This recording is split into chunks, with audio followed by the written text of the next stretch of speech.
अस्सलाम वालेकुम students. Lecture 6 और 7 में हमने लॉ ऑफ डिमांड और लॉ ऑफ सप्लाई डिस्कस किया था। लॉ ऑफ डिमांड में हमने ये कहा था कि प्राइस का और क्वांटिटी डिमांड का नेगेटिव रिलेशनशिप है। प्राइस में जब इंक्रीज़ आएगा तो क्वांटिटी डिमांड रिड्यूस हो जाएगी। क्वांटिटी डिमांड के रिडक्शन की दो फंडामेंटल रीजंस थी, जिसे हमने इनकम इफ़ेक्ट और सब्सटीट्यूशन इफ़ेक्ट कहा था। इनकम इफ़ेक्ट का मतलब कि शॉर्ट टाइम पीरियड में कंज्यूमर की इनकम कांस्टेंट है, तो जैसे ही प्राइस में इंक्रीज़ आएगा तो अब वो उतनी इनकम के साथ हाई प्राइस होने की वजह से उस प्रोडक्ट को अफोर्ड नहीं कर पाएगा, जिससे उसकी quantity demand number of units के अंदर रिड्यूस हो जाएगी। और दूसरी रीज़न सब्सटीट्यूशन इफ़ेक्ट थी, जो ये थी कि जब प्राइस में इंक्रीज़ आता है तो हाउस होल्ड के पास सब्सटीट्यूट्स अवेलेबल होते हैं मार्केट में, तो वो क्या करता है, अल्टरनेटिव्स की तरफ मूव कर जाता है, तो जिससे इनिशियल प्रोडक्ट की यानी फर्स्ट प्रोडक्ट की क्वांटिटी डिमांड रिड्यूस कर जाती है। फिर हमने आगे चल के ये कहा कि इस फैक्टर यानी प्राइस फैक्टर के बाद कुछ और फैक्टर्स भी आते हैं जो अल्फ्रेड मार्शल ने थ्योरी की सिंप्लिसिटी के लिए कहा था कि वो कांस्टेंट है।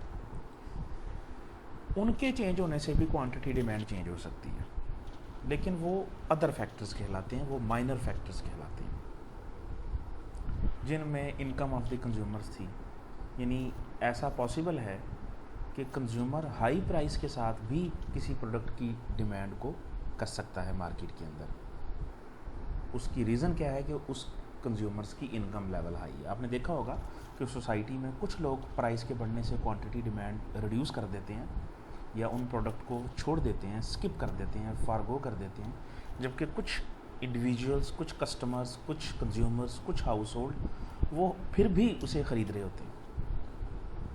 तो उसकी बहुत सारी रीज़न्स में से एक बड़ी रीज़न ये है कि उसको ख़रीदने वाले कंज्यूमर्स की इनकम लेवल हाई है। तो इसका मतलब है कि इनकम हाई हो या लो हो तो क्वांटिटी डिमांड अफेक्ट हो सकती है।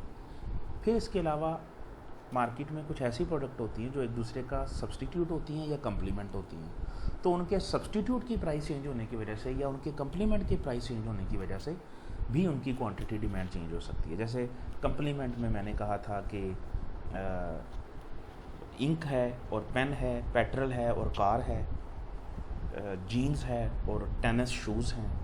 और सब्सटीट्यूट में मैंने एग्जांपल दी थी, टी है, कॉफ़ी है, पेप्सी है, कोक है, वीट है या राइस है। फिर इसके अलावा हमने ये कहा कि टेस्ट चेंज होने की वजह से भी क्वांटिटी डिमांड इफेक्ट हो सकती है।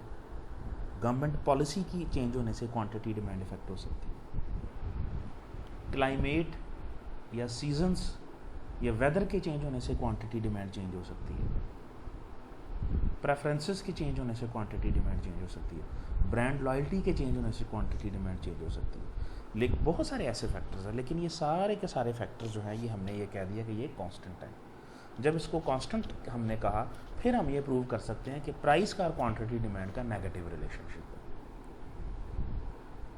और फिर हमने दो डिफरेंस यहाँ पे क्रिएट कर दी है कि अगर मेजर फैक्टर के चेंज होने से क्वांटिटी डिमांड चेंज हो रही है तो उसे हम बाय डेफिनेशन क्वांटिटी डिमांड कहते हैं, और अगर अदर फैक्टर के चेंज होने से क्वांटिटी डिमांड चेंज हो रही है तो उसे हम सिंपली डिमांड कहते हैं। तो ये क्वांटिटी डिमांड और डिमांड का डिफरेंस है उनके मेजर और अदर फैक्टर्स की वजह से। और डायग्रामेटिकली या ग्राफिकली अगर हम बात करें तो प्राइस के चेंज होने से जो कर्व थी वो रोटेट होती है या मूव होती है या चेंज होती है, अप एंड डाउन होती है, from point A to point B और from point B to point A. जबकि अदर फैक्टर्स के चेंज होने से, माइनर फैक्टर के चेंज होने से डिमांड कर्व जो थी वो अपनी जगह छोड़ देती है, वो शिफ्ट हो जाती है। राइज के लिए वो अपवर्ड शिफ्ट हो जाती है और फॉल के लिए वो डाउनवर्ड शिफ्ट हो जाती है। फिर हमने लॉ ऑफ सप्लाई को डिस्कस किया। लॉ ऑफ सप्लाई में हमने ये बात प्रूव की कि क्वांटिटी सप्लाई का प्राइस के साथ पॉजिटिव रिलेशनशिप है। अब ये बिल्कुल स्टोरी जो है ये उलट है लॉ ऑफ डिमांड्स। अब जितनी जितनी प्राइस इंक्रीज़ होती चली जाएगी, प्रोड्यूसर्स, एंटरप्रेन्योर्स या इन्वेस्टर्स के लिए उतना प्रॉफिटेबल होगा कि वो ज़्यादा से ज़्यादा गुड्स एंड सर्विसेज क्रिएट करें, प्रोड्यूस करें और उसे मार्केट में ऑफ़र करें, ताकि ज़्यादा से ज़्यादा उसके ऊपर प्राइस चार्ज की जा सके। जितनी प्राइस ज़्यादा होती चली जाएगी, प्रोड्यूसर्स या एंटरप्रेन्योर्स के रेवेन्यू या सेल्स उतनी ज़्यादा होती चली जाएगी और प्रॉफिट का मार्जिन भी उतना इंक्रीज़ होता चला जाएगा। तो प्राइस जो है वो एक सिग्निफिकेंट वेरिएबल है जो कंट्रोल कर रहा है यहाँ पे क्वांटिटी सप्लाई को। अब प्राइस के अलावा कुछ ऐसे फैक्टर्स हैं जो क्वांटिटी सप्लाई को डायरेक्टली और इनडायरेक्टली काज कर सकते हैं। मिसाल के तौर पे मैंने कहा था नंबर ऑफ़ सेलर्स, जिसके इंक्रीज़ होने से सप्लाई इंक्रीज़ हो जाती है, जिसके डिक्रीज़ होने से सप्लाई डिक्रीज़ हो जाती है। ऑब्वियसली मार्केट में अगर एक सप्लायर है तो सप्लाई लो है, मार्केट में अगर 100 सप्लायर हैं तो सप्लाई ऑब्वियसली ज़्यादा है, क्योंकि मार्केट में सप्लायर का साइज़ ऊपर नीचे होने की वजह से सप्लाई पर इम्पैक्ट आ जाएगा, जबकि बायर की जो डिमांड है वो हो सकता है उतनी ही हो, कांस्टेंट हो। फिर technology, government policy, subsidy, taxes, ये सारे फैक्टर्स थे जो सप्लाई को इनडायरेक्टली काज कर सकते हैं। तो ये कांस्टेंट है, इनके कांस्टेंट के साथ प्राइस का और क्वांटिटी सप्लाई का पॉजिटिव रिलेशनशिप। उसी तरह से जब ये चेंज होंगे तो फिर सप्लाई जो है वो इंक्रीज़ के लिए राइटवर्ड और डिक्रीज़ के लिए लेफ्टवर्ड शिफ्ट करेगी। और दूसरा फ़र्क ये है कि अगर मेजर फैक्टर से सप्लाई चेंज हो रही है तो वो सप्लाई क्वांटिटी सप्लाई कहलाएगी, और अगर माइनर या अदर फैक्टर के चेंज होने से सप्लाई चेंज हो रही है तो वो सिंपल सप्लाई कहलाएगी। ये बुनियादी फ़र्क आपने वंस एंड फॉर ऑल याद रखना। अब डिमांड कर्व डाउनवर्ड स्लोपिंग थी, सप्लाई कर्व पॉजिटिव स्लोपिंग थी। अब दोनों एक दूसरे का एंटी हैं, दोनों एक दूसरे का उलट है, क्योंकि एक को लो प्राइस चाहिए, एक को हाई प्राइस चाहिए। कंज्यूमर्स लो प्राइस के साथ हैप्पी हैं, प्रोड्यूसर्स हाई प्राइस के साथ हैप्पी हैं। अब क्या होना चाहिए? अगर तो ये दोनों चीज़ें सेपरेट हों तो हम कभी भी किसी यूनिक प्राइस पे नहीं पहुंच सकते, क्योंकि एक यूनिक प्राइस वो प्राइस होती है जिस पे दोनों विलिंग हो, जिस पे कंज्यूमर्स भी कहे कि मैं इस पे हैप्पी हूँ परचेज़ करने के लिए, और प्रोड्यूसर्स भी कहे कि मैं इसको प्रोड्यूस करने के लिए इस प्राइस के ऊपर या इस प्राइस के ऊपर मैं सेल करने के लिए हैप्पी हूँ, सेल करने के लिए विलिंग हूँ। तो वो जो अप्रोप्रिएट प्राइस थी ना, जिसका हमने लेक्चर 6 और लेक्चर 7 में तज़किरा किया था, वो अप्रोप्रिएट प्राइस वो प्राइस होती है जिस पे दोनों पार्टीज़ विलिंग होती हैं। ऐसा हम लॉ ऑफ डिमांड और लॉ ऑफ सप्लाई में सेपरेटली डिस्कस नहीं कर सकते, क्योंकि अगर हैप्पीनेस की बात की जाए तो डिमांड के अंदर जितनी मर्जी प्राइस डिक्रीज होती चली जाएगी वो हैप्पीनेस को शो करेगी कंज्यूमर्स की, और लॉ ऑफ सप्लाई में जितनी वो प्राइस इंक्रीज होती चली जाएगी तो वो प्रोड्यूसर्स के लिए हैप्पीनेस होगी। तो उसकी हैप्पीनेस तो इंक्रीज़ होने के साथ है। हम ये तो नहीं कह सकते कि इतनी प्राइस पे सप्लायर विलिंग है, वो तो किसी भी प्राइस पे, किसी भी हाई प्राइस के ऊपर वो हैप्पी है। तो कम से कम कोई एक ऐसा यूनिक पॉइंट होना चाहिए जिस पे दोनों पार्टीज हैप्पी हों और वो दोनों मजबूर हों उस पे ख़रीदने के लिए और उस पे बेचने के लिए। तो ऐसा समझने के लिए, ऐसा करने के लिए हमारे पास कोई चॉइस नहीं है सवाए ये कि हम लेक्चर 8 में डिमांड एंड सप्लाई को साइमल्टेनियसली डिस्कस करें। हमने जो पिछले गुफ्तगू की थी उसको हमने कंबाइन कर देना है, उसको हमने साइमल्टेनियसली यानी at the same time discuss करना है। तो जब हम दोनों को at the same time discuss करेंगे तो फिर ये law of demand and supply कहलाता है। डेफिनेशन देखते हैं, आपको स्क्रीन पर नज़र आ रही है। The law of demand and supply suggest that ceteris paribus the price adjust the law of demand and law of supply into balance or equilibrium। ये एल्फ्रेड मार्शल की डेफिनेशन है। अब यहाँ पे ये कहा जा रहा है कि डिमांड के भी अदर फैक्टर्स कांस्टेंट हैं, सप्लाई के भी अदर फैक्टर्स कांस्टेंट हैं। इसका मतलब है कि दोनों का जो मेजर वेरिएबल था प्राइस, वो डिमांड को भी कंट्रोल करेगी, सप्लाई को भी कंट्रोल करेगी और उनको इक्विलिब्रियम में ले आएगी, उनको बैलेंस की तरफ ले आएगी। ये इक्विलिब्रियम क्या होता है? इक्विलिब्रियम कहते हैं, जैसे मैंने शुरू में तज़किरा किया, कि ये वो यूनिक पॉइंट है ये वो कॉमन पॉइंट है जिस पॉइंट के ऊपर दोनों पार्टीज विलिंग है। कंज्यूमर्स पे करने के लिए विलिंग है, सप्लायर्स चार्ज करने के लिए विलिंग है।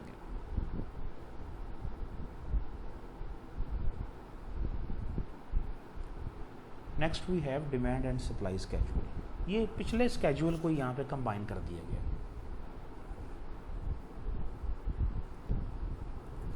ये कोई नया टेबल नहीं है। 4 कॉलम आपको नज़र आ रहे हैं। प्राइस लेट्स सपोज 2 रुपीज़ है और इस 2 रुपीज़ के ऊपर क्वांटिटी डिमांड 4 यूनिट्स हैं, जो कि हमने पहले तस्करा किया था, और quantity supply let's suppose 2 units हैं। अब प्राइस में इंक्रीज आएगा, प्राइस डबल हो जाती है फ्रॉम 2 रुपीज़ टू 4 रुपीज़।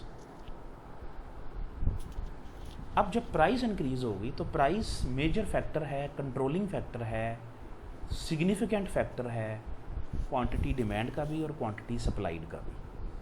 तो इसका मतलब है दोनों चीज़ें चेंज होंगी। तो जब प्राइस इंक्रीज़ होगी तो प्राइस के इंक्रीज़ होने से क्वांटिटी डिमांड रिड्यूस हो रही है, 4 पॉइंट से 2 पॉइंट पे आ रही है, जबकि क्वांटिटी सप्लाई इंक्रीज़ हो रही है, 2 पॉइंट से 4 पॉइंट पे जा रही है। तो इसी तरह से डिमांड पे जब 4 से 2 आएगी तो डिमांड के ऊपर ए से बी पॉइंट आएगा, और सप्लाई जब 2 से 4 आएगी तो सप्लाई ए से बी पॉइंट पे आ जाएगी।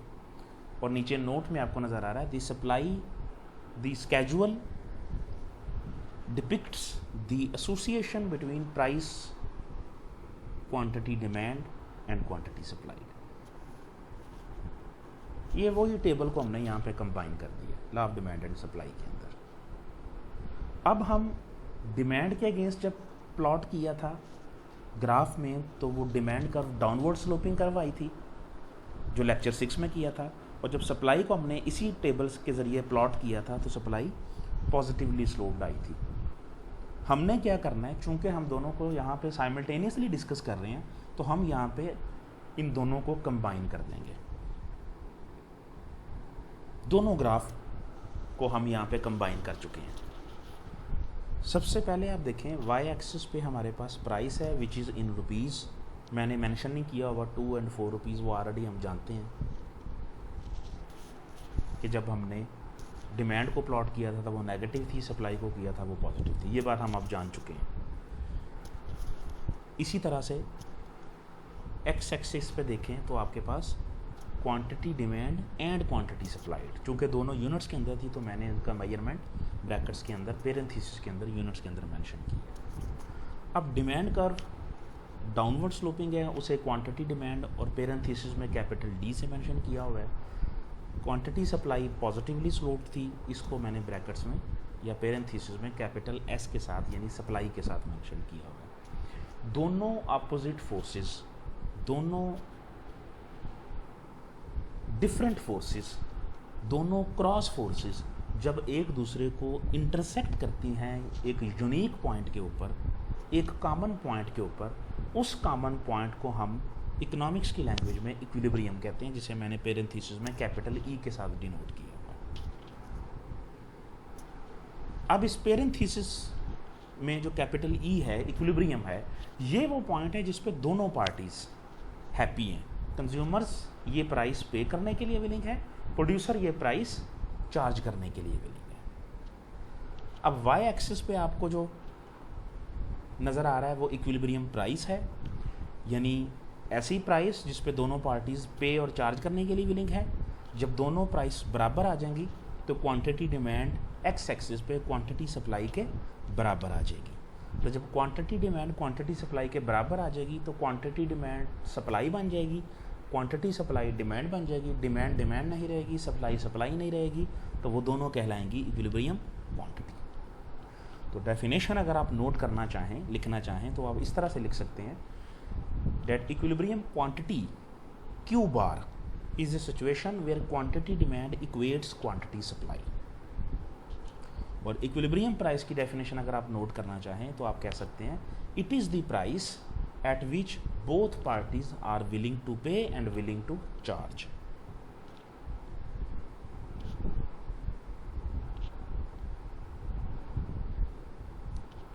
What are the major factors that affects demand and supply.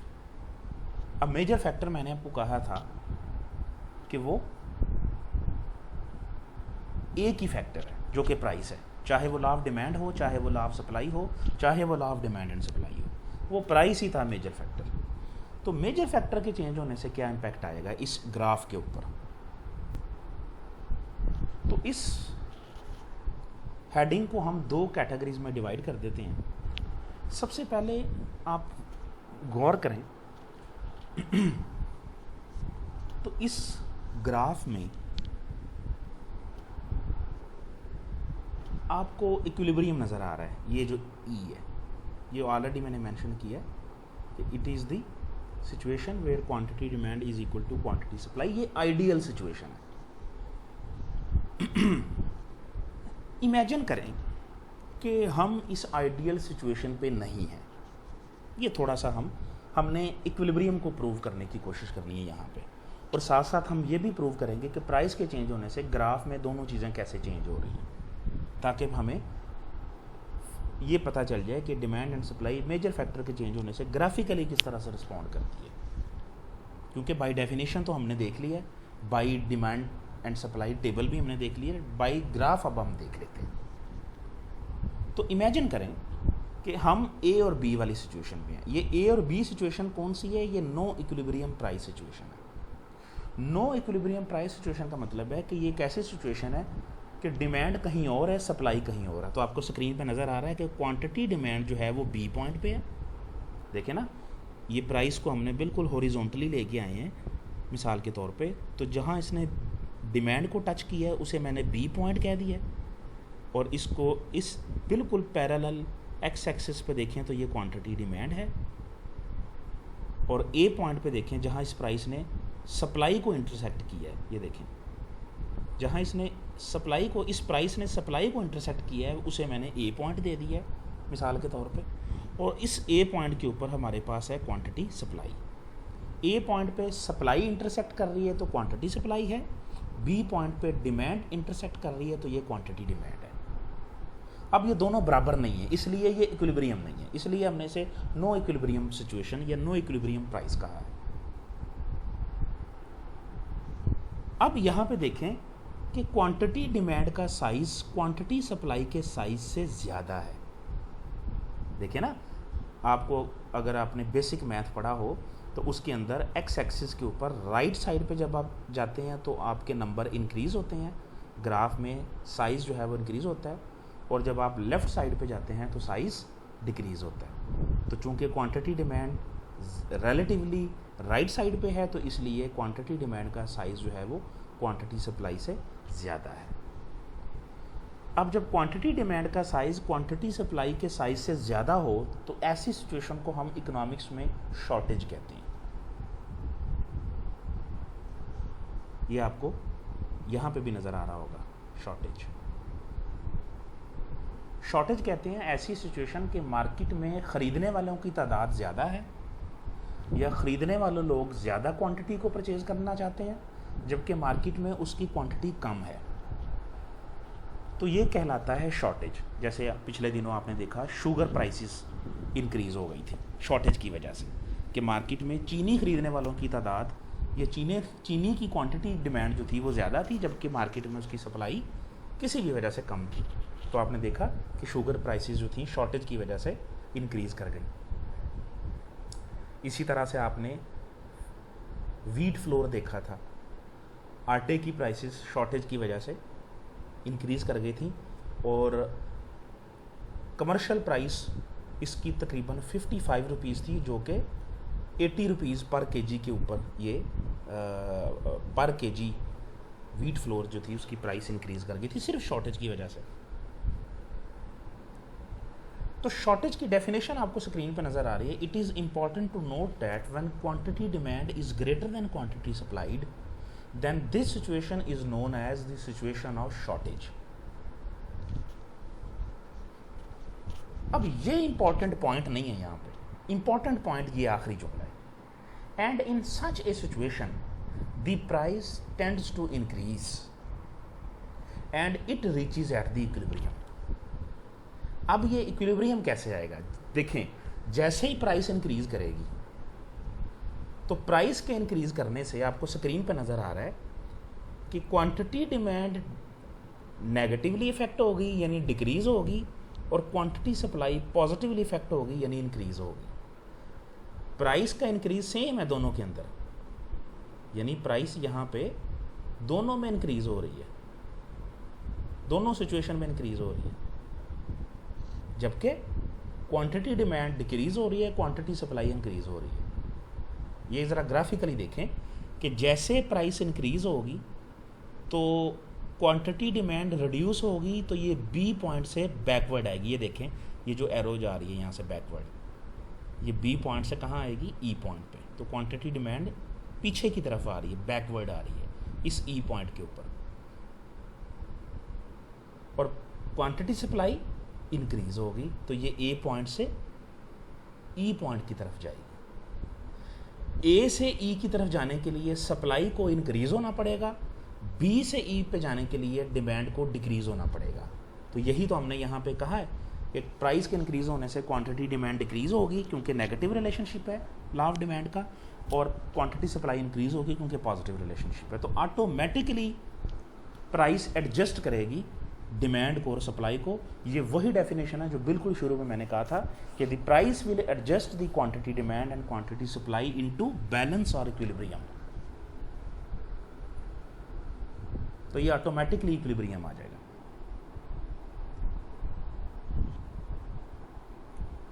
दूसरी सिचुएशन, ये उसके उलट हमने कर ली है। इस सिचुएशन को सरप्लस कहते हैं, आपको ये स्क्रीन पे नजर आ रहा है। अब ये सिचुएशन उसके उलट है। अगेन एक्स एक्सिस के ऊपर हमने प्राइस को प्लॉट किया है which is in rupees, sorry Y axis के ऊपर हमने प्राइस को मेंशन किया है which is in rupees, X axis के ऊपर हमने quantity demand and quantity supply को पुट किया है which may be in units. Demand curve downward sloping थी, इसे क्वांटिटी डिमांड और डी से शो किया है, और क्वांटिटी सप्लाई जो है ये अपवर्ड और पॉजिटिव स्लोपिंग है, यानी ये इंक्रीज़ होती है प्राइस के इंक्रीज़ होने से, तो इसे हमने कैपिटल एस के साथ मेंशन किया है। फ़िलहाल देखें शुरू में कि डिमांड ये वाली कर्व, सप्लाई और डिमांड, ये दोनों curve downward sloping curve and upward sloping curve, ये दोनों एक दूसरे को जिस कॉमन पॉइंट पे इंटरसेक्ट करेंगे उसे हम इक्विलिब्रियम कहेंगे, जिसे कैपिटल ई के साथ मैंने यहाँ पे इसे डिनोट किया हुआ है। अब इमेजिन करें कि ये प्राइस इक्विलिब्रियम प्राइस नहीं है, हम इस प्राइस से कहीं ऊपर हैं, कोई भी आप इससे ऊपर पॉइंट ले लें, तो जाहिर बात है जो इससे ऊपर पॉइंट होगा उस पर डिमांड और सप्लाई बराबर नहीं होगी, तो इसलिए हम इसे नो इक्विलिब्रियम प्राइस कह रहे हैं। ऐसा नहीं हो सकता मार्केट में कि बायर्स की डिमांड कहीं और हो, सप्लायर की सप्लाई कहीं और हो, ये नहीं हो सकता, ये रियलिटी में पॉसिबल नहीं है। रियलिटी में ये इक्विलिब्रियम पॉसिबल है, लेकिन सिंप्लिसिटी के लिए हम एज्यूम कर रहे हैं कि लेट्स सपोज कि कंज्यूमर्स ए पॉइंट पे हैं, प्रोड्यूसर्स बी पॉइंट पे हैं।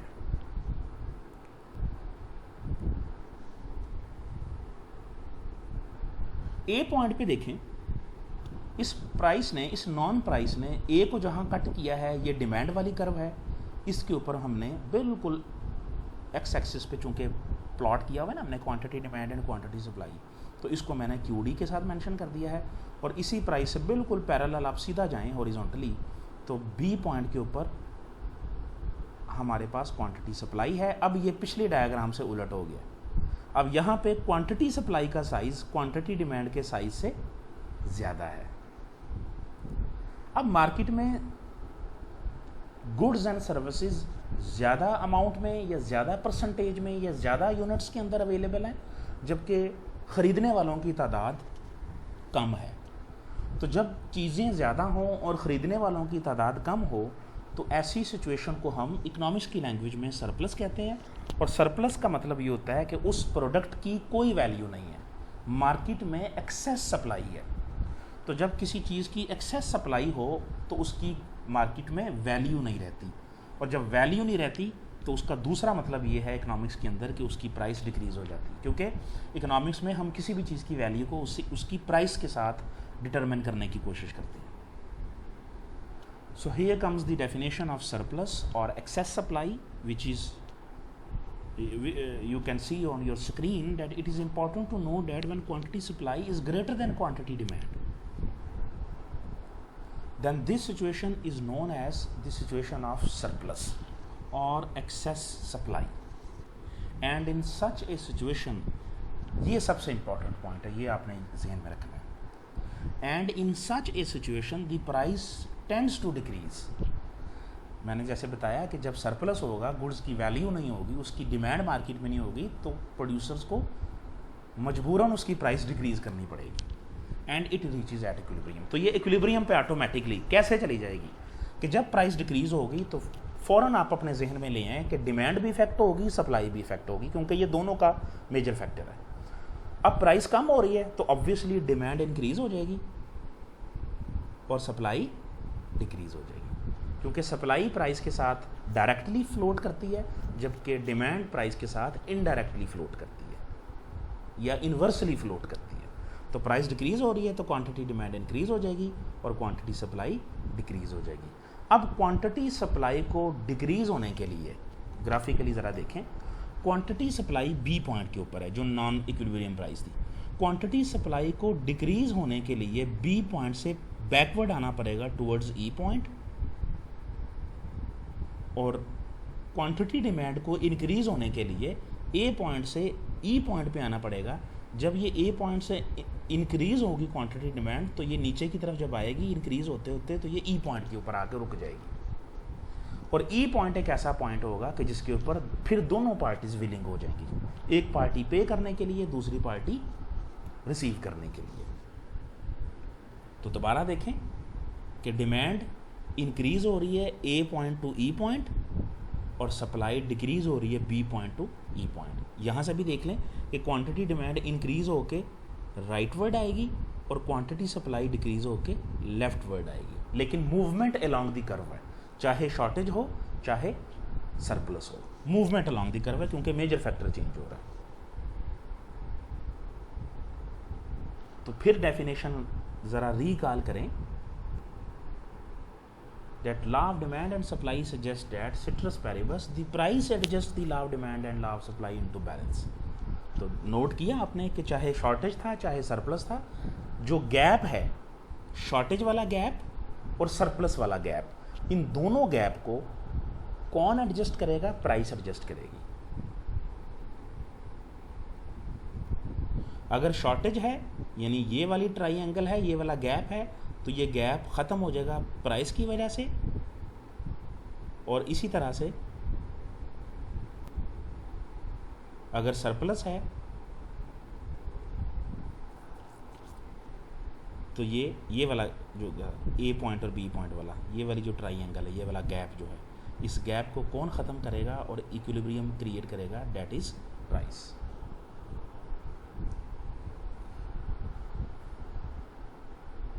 अब law of demand and supply को मेजर फैक्टर भी काज कर सकता है, अदर फैक्टर्स भी काज कर सकते हैं। तो अगर मेजर फैक्टर को हम डिस्कस करें तो वो शॉर्टेज और सरप्लस आता है, जबकि जो अदर फैक्टर्स हैं ये इंशाल्लाह हम नेक्स्ट क्लास में डिस्कस करेंगे। So till now, thank you very much.